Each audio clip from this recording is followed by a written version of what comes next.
indépendante.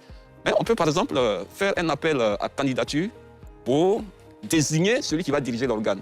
Eh bien, les textes que nous allons écrire à ce moment-là vont indiquer clairement que ce seront des personnes qui sont vraiment indépendantes et qui ont les compétences, etc.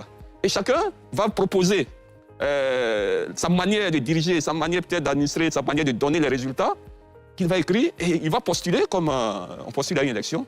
Et puis bon, ceux qui vont voter vont choisir le meilleur projet qui garantit l'indépendance. Moi, c'est vraiment ma proposition. Il faut en sortir des politiques qui ont toujours des intérêts. Ici, en Côte d'Ivoire, on va peut-être parler de la société civile ou alors des religieux, mais ici, tout le monde est marqué politiquement. Et puis bon, on a eu l'occasion de l'observer, qu'ils soient religieux, qu'ils soient société civile, ils portent à leur fort intérieur des couleurs de partis politiques. Ça, c'est pas, ça on ne peut pas me dire le contraire. Donc, on a fait des expériences qui nous ont coûté ce que ça nous a coûté.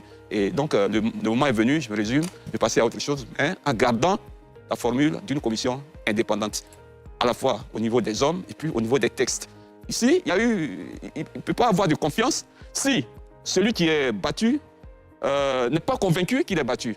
On a parlé de l'exemple du Conseil constitutionnel, le mode d'administration des parrainages. Est-ce que vous pouvez comprendre que moi, Debaï, je suis allé à une élection?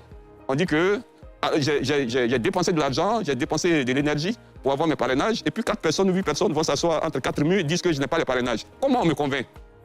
Comment on me convainc que je n'ai pas eu les parrainages? Alors qu'il y a bien une règle d'administration de ces parrainages-là, est-ce que ces règles-là ont été correctement appliquées?